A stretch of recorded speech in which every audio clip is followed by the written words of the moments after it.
Hi everyone and welcome along to Sonic Academy with me, Chris. Today we're joined by yet another Anjunabeats artist, but more recently on Steve Aoki's label DJing. He's a sound designer, he's a producer, and he's a DJ travelling the globe. He's also got sporting a brand new haircut.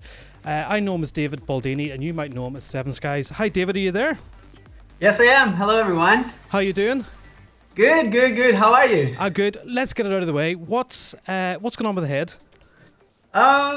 It's kind of a way to react to life lately. It's been giving me a lemon. So instead of making lemonade, like people say, I just dyed my hair and made them green or blue or whatever it is. So yeah, just a stupid thing to try and feel better with stuff that is happening. It's better than getting tattoos and something you might regret when you're 35, 40. It is. It doesn't make things better, but at least like people laugh at you and stuff. David, I suppose let's go back to the start. A lot of people would know you from your work with Anjunabeats, more recently your stuff with DJing, and I suppose a big part of what people would know you for is your preset packs for Serum, Nexus, ES2, which I have myself. Let's go back to the start. How did it all come together for you? You grew up in northern Italy, is that correct? Yes, a really tiny village in the north of Italy.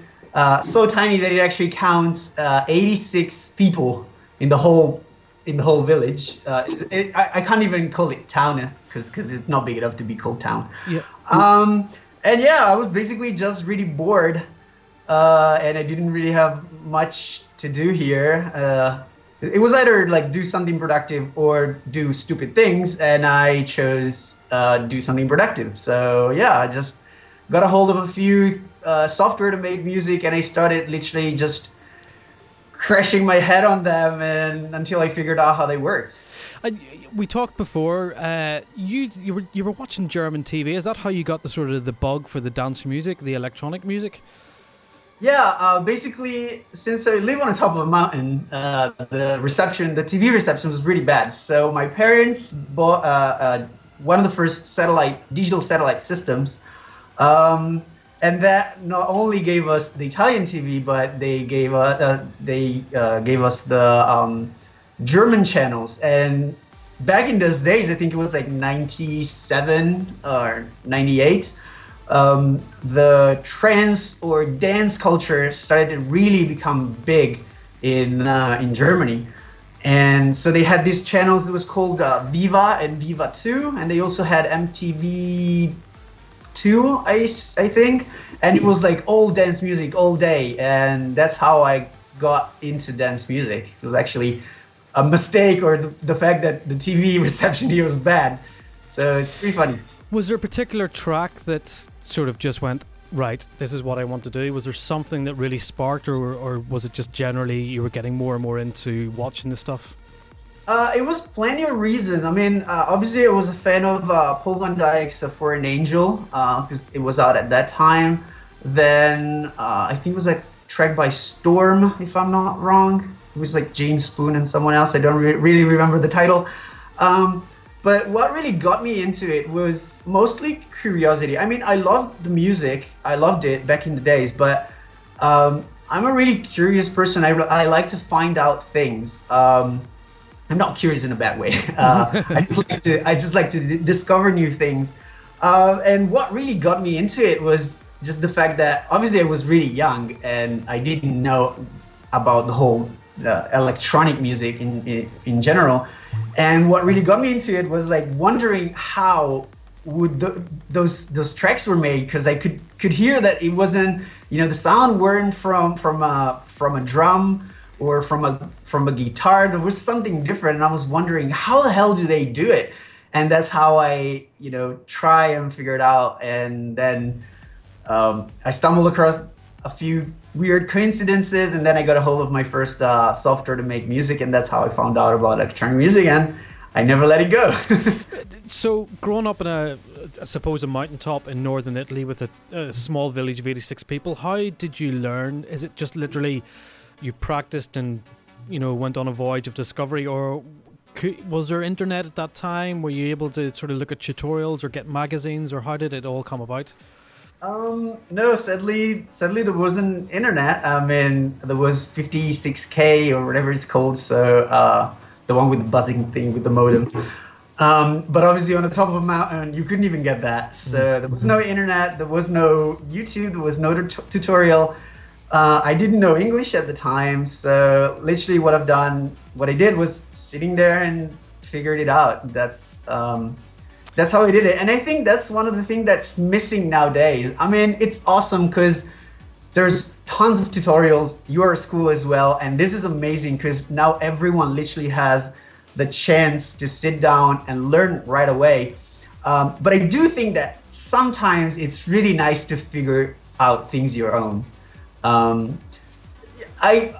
must say I would have loved to have a little bit of extra help. Maybe I would have done things a little quicker. But at the same time, maybe I wouldn't have learned all the things that I did.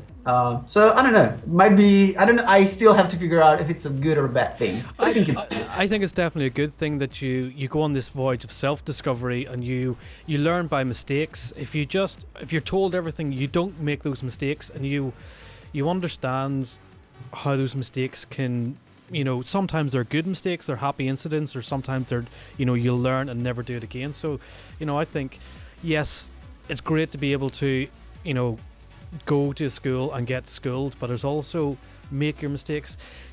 It's something that on your YouTube channel, you're quite open about your productions, and you're quite a teacher on your channel. Is that something you're passionate about? I've always tried to do everything I've done in my for my PR or whatever you want to call it. Like everything I always tried to do for the Seven Skies image was to give people what I would want a DJ to give me. Basically, every time I was listening to a track, I always wonder how the hell the project looks like. And that's why I was one of the first artists to post the project on YouTube. And that actually was, I don't know, I think like it part of my fame actually comes from the fact that I was posting my projects. But that comes just because, I had that idea because it was something that I've always wanted to see from other people's production. So I was like, probably people want to see my production as well. So it doesn't really cost me anything to show them. And so I started recording the video, and yeah, the things went pretty well. Obviously, I don't show everything because I do have my tricks that I don't like to reveal, like everyone.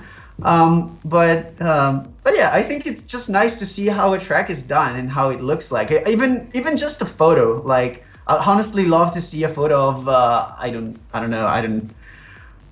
let me think about like Swedish House Mafia project, just how it looks like. It doesn't even have to be like channel by channel muted or soloed. Just to see a photo is just enough. Yeah, no, I totally agree, and I've come across we've talked before about using Shadow Hill's compressor, and I've looked at your settings and stuff, and it's kind of this two-way, we give away stuff and you give away stuff, and it's kind of, we feed off each other, and I'm sure you consult websites to go, how are they getting that sound, and we consult it and stuff. So yeah, it's a two-way street. Let's get into some nitty-gritties and into some sound design stuff that you do.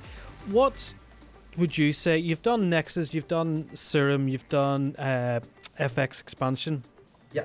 But what is your go-to synth? What's the synth that you always keep going back to as your main? Well, I'm gonna have to be not too like how can I say, no surprise here, but probably is Sylenth. Mostly because I'm so used to it. I have tons of presets and I can literally surf on it. But it has changed lately. I must say. There's Serum now there's just amazing. Plus, I worked on it for a couple of years now because I had it since the early stages. Can we go back? Can you tell the story of how you got involved in creating presets for Serum? Yeah, of course. And this is something that I could actually like teach a little bit to people who are starting to get in the business and in the industry. I'm a really shameless person when it comes to tweet and mail people. And I was just in LA because my girlfriend lives there, so I'm often in LA. And obviously everyone's in LA, so LA is the place to be. And every time I'm there, I've just messaged people and tweet people. And I simply tweeted Steve Duda, and I was like, hey, I'm a sound designer. I did this and this and that, and I know you're in LA, so do you want to catch up? And he replied, he was like, yeah, sure, this is where I live. Come over whenever. And I think I went there the day after, or maybe the same day. And he checked out my preset for FX Pension, because he used to work for them as well. Mm-hmm. And he loved them, and he was like, dude, so here you go. Don't tell anyone, but I'm working on this synth. And he showed me an early bit of Serum, and he was like, if you want to get involved on the presets and the the wavetable design, I'll send you a copy as soon as it's beta ready, because at that time it wasn't really ready for other people to be used. Mm-hmm. And yeah, I think like 6 months after or something like that, I totally thought like he didn't want me involved anymore. But 6 months after, or I think even a year after, he messaged me and he was like, so yeah, Serum is almost ready, which it wasn't, because it was like still 2 years before it actually got released. But it was like, Serum is ready to be used by other people, so there you go. And then yeah, I started doing the sounds, and at the same time, since I have a degree on sound design and psychology of sound, mm-hmm. but I did a major in UI and how user interface with machines. I also helped him out a little bit with make it a little bit more user friendly. So yeah, I was like making the sound, and at the same time I was messaging him, and I was like, hey, how about we add this and this and this and that? And then I got massively involved with other stuff as well, because I thought, I think it was really worth it, because I think Serum was one of those milestone synths, and I really wanted to be full on that project, even if I actually didn't get any money from it, I think. Mm-hmm. But it was mostly kind of for the glory, because I knew I was working for something really big, and I wanted to be part of it. So yeah, that was definitely one of the most exciting projects that I've worked on. In terms of sound design, when you're making a pack, what do you think? What do you think about making the pack? Are you just randomly flicking oscillators and filter M's and modulation, or have you got a specific sound in mind, a sound palette that you're trying to recreate? It depends. Sometimes you gotta sell the pack, so you have to go like, okay, yes, I have to do what people want to have, mm-hmm. Which is the sound that is hot at the time. Mm-hmm. At the same time, I mean, you can always try and push boundaries a little bit and be like, oh, I wonder if you put this here, what happens? And so it's a bit of both. Sometimes it's just fiddling around and doing random things. Sometimes it's know exactly what I want and just do it. What would be your best tip for sound design? Because I think the one thing I've realized with the advent of Sylenth and all the preset packs, sound design is becoming a little bit of a lost art sometimes, isn't it? Yeah, I mean, there's so much stuff out these days. It's almost as saturated as the EDM market. So I honestly don't know. It's kind of like if you're making music, if you only want to be a producer, I would say use presets and then you can tweak them from there. If you want to be a sound designer, is obviously a little different. It's just try to be original and try to be which is kind of a cliche thing to say, to try to be original, but try to make sounds for something that doesn't really have that many sounds. Like for example, the ES2. I've been one of the first who did sounds for the ES2, or one of the few who did sounds for the ES2, and that pack actually went pretty good. And the thing is, ES2 is such an old synth, but it's such a good synth at the same time. It has so many things, hidden things that people don't know. And the sounds are 100% usable. It's vast. You know, I think I've been really disappointed with Logic's retro synth. It just doesn't do anything for me. But ES2 is a very versatile, usable synth, isn't it? It is. The only thing I wish they would do is that they put for the mono function is I wish that they would have a mono function that actually works in polyphone mode. Because basically what the mono does is when you switch to mono and you add voices to the unison, those are actually voices that can be stacked over. While if you are in poly mode, when you add voices, those are basically the amount of keys that you can play. So I just wish there was a way to stack X amount of unison and be able to be in polyphone mode, basically like Sylenth. That's the only thing I wish they would change, because I really like the sound of the ES2 when it's in mono and has a lot of unison voices. So yeah, that's the only thing I wish they would change. But other than that, it's pretty great. And I mean, I know the Above and Beyond guys and all, the Anjunabeats guys, and they are still pretty strong on using ES2. So yeah, definitely a great synth. So no, that definitely has that side. Let's get into some of the tracks that you've made. I suppose, was the breakthrough track, would you say it's Sushi? Would that be the real, or is it before that Central Park, or what? What was the breakthrough track for you? I'd say Sushi is the one that really kind of put Seven Skies up there. Even if I always hated that track, but it did change my life a little bit. Still have to figure out why, but yeah, Sushi definitely. And is it hard to follow that up when you've kind of have a big hit? Did you find it easy to just to kick on and do more stuff, or were you kind of going, oh, how do you make it bigger? To be honest, I mean, it was weird because I never thought it was as big. I mean, looking back now, it was big. But to be honest, the track before, which was Caffeine, I thought that one was the track to beat. It was that one was my biggest track, and I still think it's actually a pretty damn good track. Even if I moved on from that genre, and I'm not really much of a trance listener anymore, but I do think that track has a lot of really cool thing to it, and I honestly don't know how I even came up with that.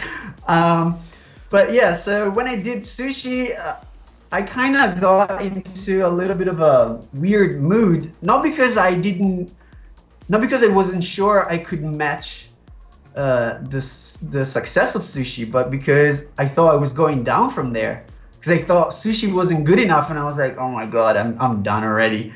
So you thought Caffeine was better than Sushi, and then you just thought, oh right, but Sushi became a bigger track. Sushi was more loved than Caffeine. So yeah, it was a weird situation. Let's talk a little bit about actually specific sounds. Do you, again, is it all Sylenth, or what synth do you use? Well, no, as I was saying, lately I have been using Serum a lot, mostly because of the type of sound that you can get off of that thing is ridiculous. You can literally do anything with it.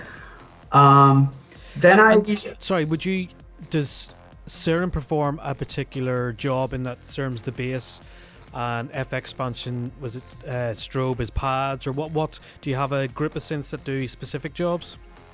I used to be a super fan of strobe, but I kind of since I moved away from the genre that I was producing before, I kind of stopped using strobe a little bit. So now, yes, it's mostly Sylenth for the big leads and all that kind of stuff, and then Serum is kind of taking place mostly on bass duties. I still don't fully like it on leads. I still can't. I love the unison and the super soul, whatever you want to call it, that you can get off of it. But I still, to be honest, I still try and use my virus, the hardware synth, to do those kind of things because the virus does sound better than anything else. What do you, as a sound designer, what do you think it is that makes the virus sound better than anything else? I honestly have no idea because at the end of the day, it's a software synthesizer. I mean, it has a box outside, but it's a software synth. I guess since the whole processing is done outside of a computer, you have more DSP power, and so they're able to take the process to another level, to a different level. And I think that's what happens. That's why it's so good. The problem is, I don't know if you have a virus, but everyone who has a virus who's watching this interview will agree with me. The problem is, it's a pain in the, yeah. Sitting there, that's ours.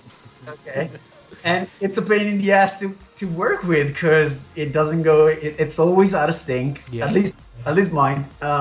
It's always out of sync. If you use it through USB, the sound kind of shimmers. I don't know if you ever had that problem. Yep. But you can kind of hear that shimmering. Which doesn't happen if you use it with analog outputs.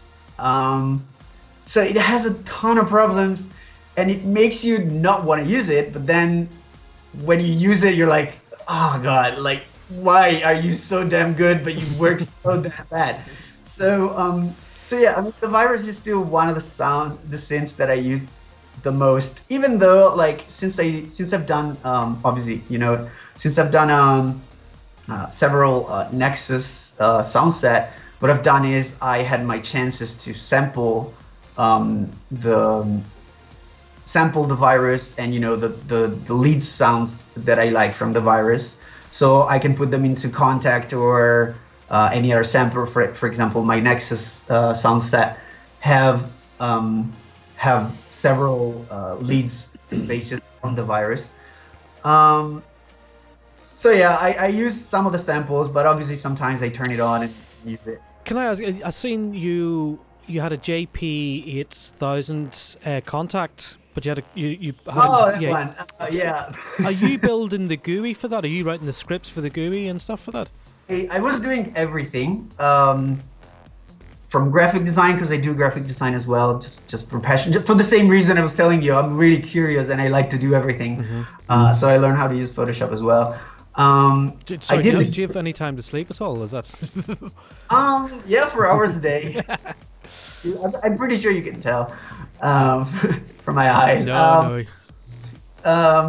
But yeah, no, I did the GUI and I did obviously the sampling. Then I started learning a little bit of the code, but it's not that I failed miserably, but kind of, sort of. And then at the same time, I was like, I want to get this stuff done. So I'm going to pay a guy to do the code for me. So that if I pay a guy, I actually need to hurry up and get this thing done. But that didn't actually work. I mean, I paid the guy. He did an amazing job.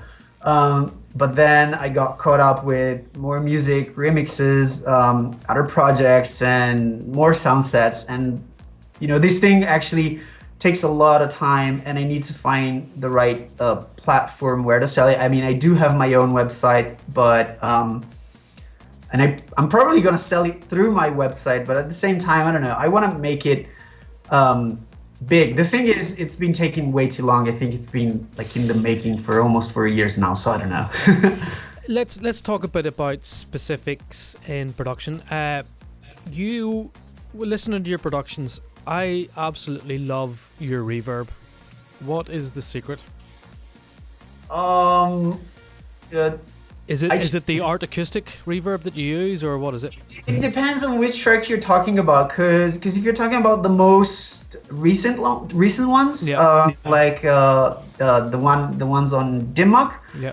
There's no Art Acoustic there. It's the Valhalla room. Yeah. Because since I started doing house progressive house or big room house, that kind of music, it's kind of more in your face, and it has a little bit of a smaller room. Yeah.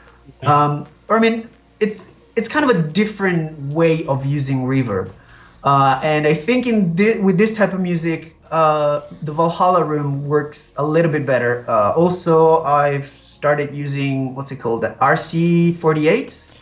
Yeah, the lexicon, is it? The, Yeah.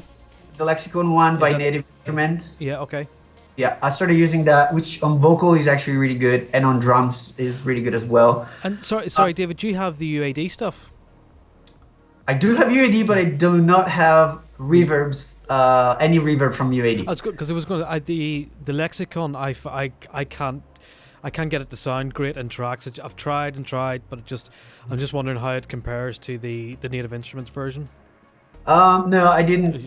The thing is, I love UAD, but sometimes you are on the road and you don't have. I do have the satellite as well, the one the portable one. I have an Apollo and I have the satellite. But sometimes you're on the road, like you're on the plane and something, and you can't use, you don't have electricity, so you can't use the UAD, which is a shame. Yeah.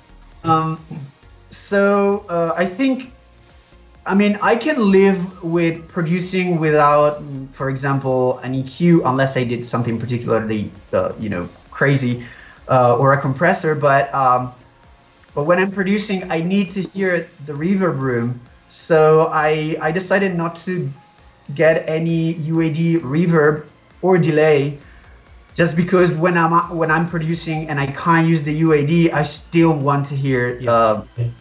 I still want to have an idea of the room that I'm using.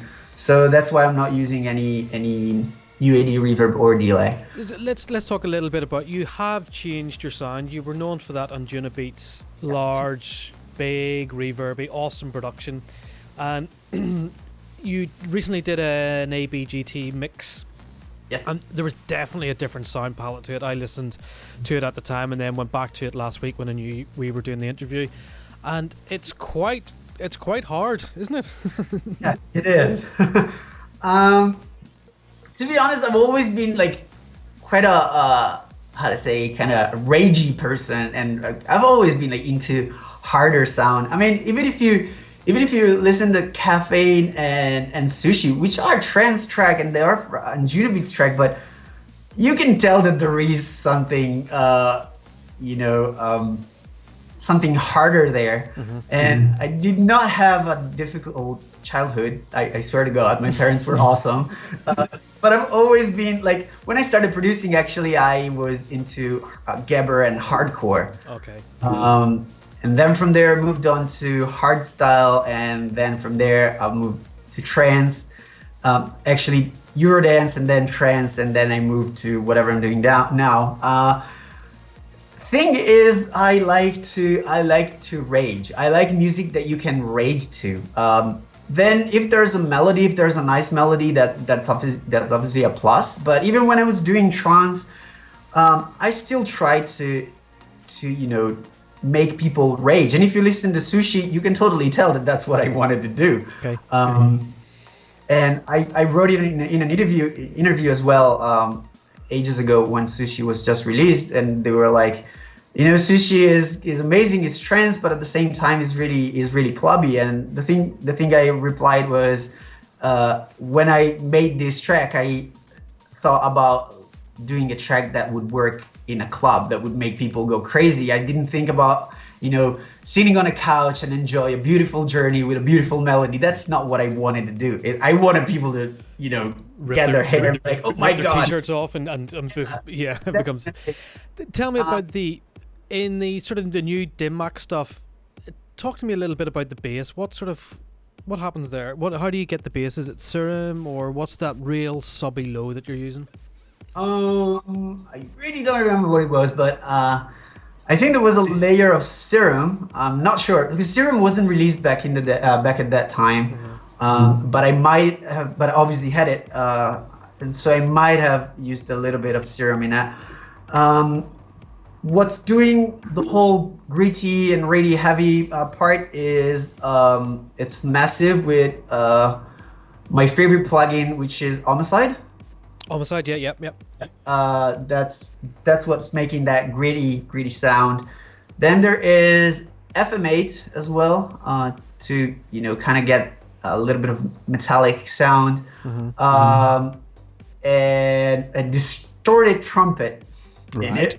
Yeah, there's distorted trumpet, which is kind of like really quiet, but it's there. It's making a lot of difference actually. And yeah, I think that's about it. Yeah, I think that for sounds, And but they do work pretty well. I think is the whole vibe with those types of track is to give it lots of space and just to have four sounds, giving it, just to let everything breathe in the mix. Is that the vibe? Yeah, I mean, people, especially like trans people, obviously hate all those tracks, and the amount of shit I got for releasing that track was ridiculous. Um, and when it first started listening to that music, I have to be honest, I didn't like it. But then I got into that vibe, and I started loving it. And I have to say, for as easy as they sound, because obviously the production is way different than trance. Like you listen to a trance track and you're like, okay, this guy knows what he is doing, and then you listen to this EDM tracks and you're like, what the hell? Like a 5-year-old kid could do this, and that's what I thought. But it's not like that. There's obviously a lot of things that you have to keep in mind, and that space that you're talking about is one of the things. Everything in that kind of music, everything is in your face. But when you put everything in your face, obviously everything is in your face, so it doesn't make sense anymore. Yeah. But there is a certain way to do it, and that was the hardest thing for me, and it still is, to be honest. Because when I show like tracks to people, they look at me and they're like, "Oh, I can totally say tell that you used to be a trance artist." Because obviously I try to put everything in its own little space and nothing is clashing with anything. And with this type of music, it's different. Like you need to have stuff that sticks out more than anything else, even if it's wrong in a way. So yeah, it's kind of adjusting your way of doing things to something like this. That has been the hardest part for me. I think that's an important sort of point, that different genres approach mixing differently, and trance is very much layered, loads of everything in its own space layered. Progressive house has to have, as you say, its real features in your face, but then kicks and subs that sit underneath. Techno is all about sort of the mids and slight distortions and stuff. So it's when you're looking at making those genres of music, you have to kind of go and listen and understand what the producers are doing. What do you put on the master output, and have you changed from what you did in the Anjunabeats stuff to the DJing stuff? Have you changed your master output at all? Yeah, I did a lot. Actually, for the more big room house, you literally have to do something that I don't like to do, but labels want that. You literally have to smash those tracks. Okay. And I do have a particular technique that I can't really tell because it's a thing that's really secret. But go on, tell us. I really can't say this. Look, it'll be between me and you. I won't tell anybody else. But I do use what's it called? The sausage fattener, which is kind of like everyone makes fun of it, but on the master I do use a little bit. It's just like I think 3% or 5%, and because I found out that W and W I think were doing that, and when I heard it I was like, what the hell, sausage fattener on the mastering. But the thing is, like, since I told you I'm a really curious person, and I might look snobby at first, but then I'm not that kind of people who's snobby and keeps being snobby. I'll be snobby at first, but then I'm like, okay, well, let's try it. And if it works, it works, and it worked. So yeah, I do use a little bit of sausage fattener. Then obviously the plugins have changed ever since I upgraded to the UAD. My mastering compressor used to be what's it called, the glue. Yeah. Then from the glue, I switched to the API 250. 250, yeah. Yes. And after that, now I have the Shadow Hill, which I was gonna that was gonna be my question. Do you use the Shadow Hills on that main room progressive house stuff? I'm trying. Yeah, I've tried with Shadow Hills, so I have. I think everybody's tried. It's very, very subtle, isn't it? It is, but I don't know. It really does a little bit of a bit of difference that if you use it, if you bypass it, and on and off, you can't really tell. For example, Rubicon, my latest track on Anjunabeats, it was mastered.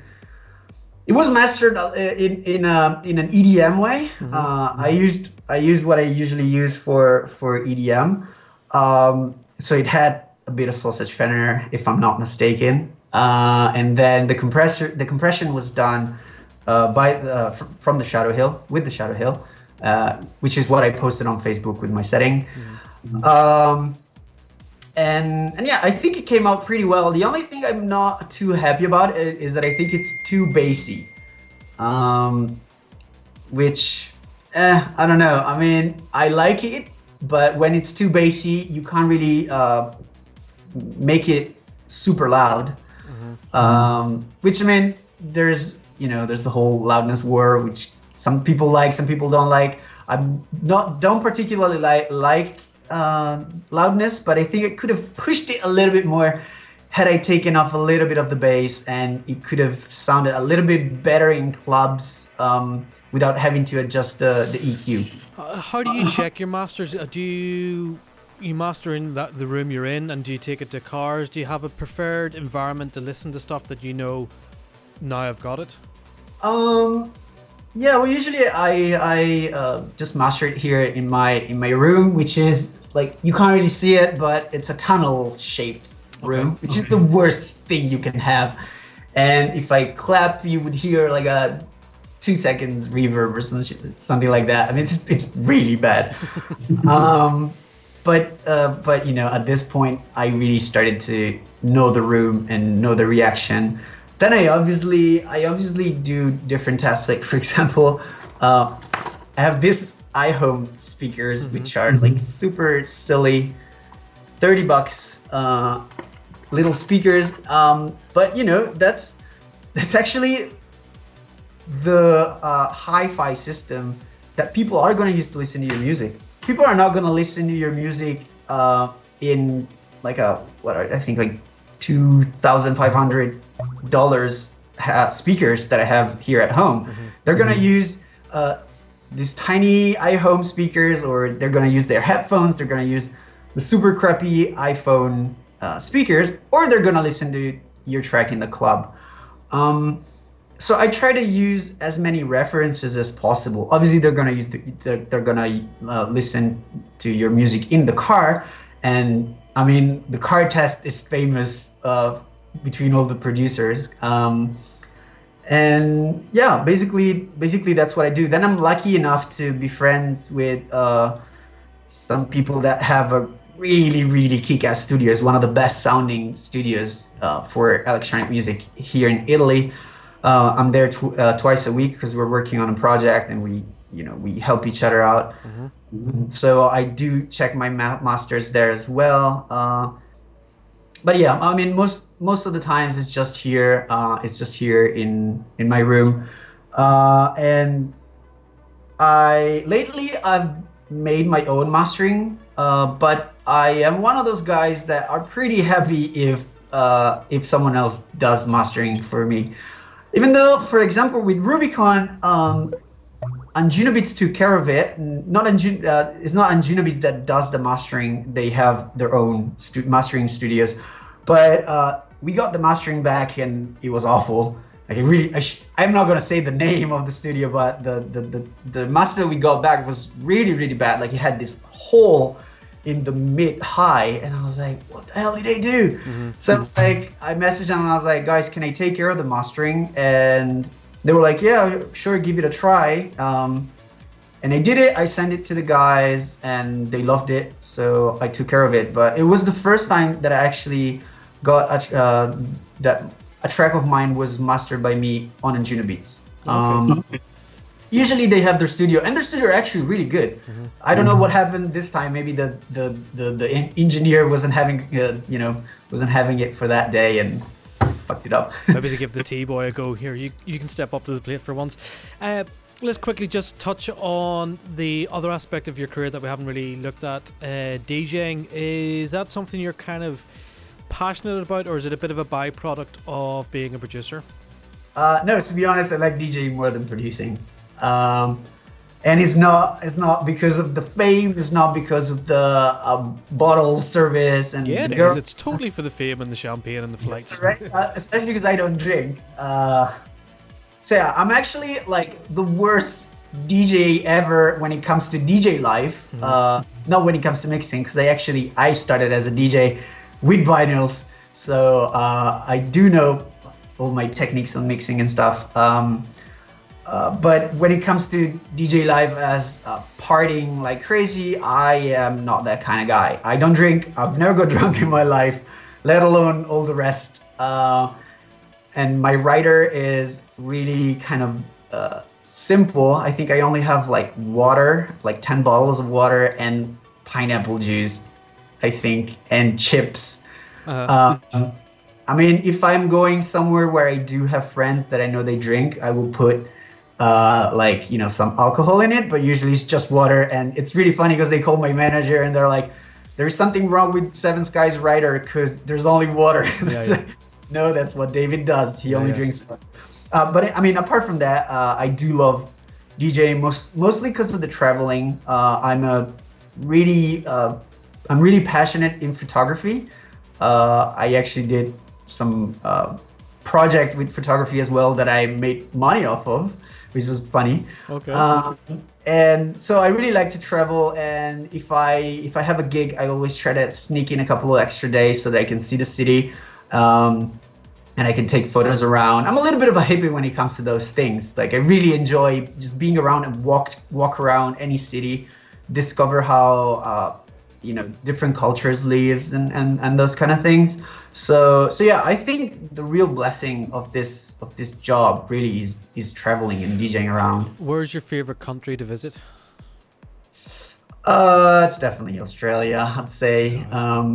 Australia has something. I mean, I've lived there for a year and some. Back in 2009. I moved there, and because my ex-girlfriend used to live there. She was Australian, so I lived there for a bit. And it's always been like one of my favorite and dream countries. So I was like, one day I'm gonna live to Australia, and one day I actually did.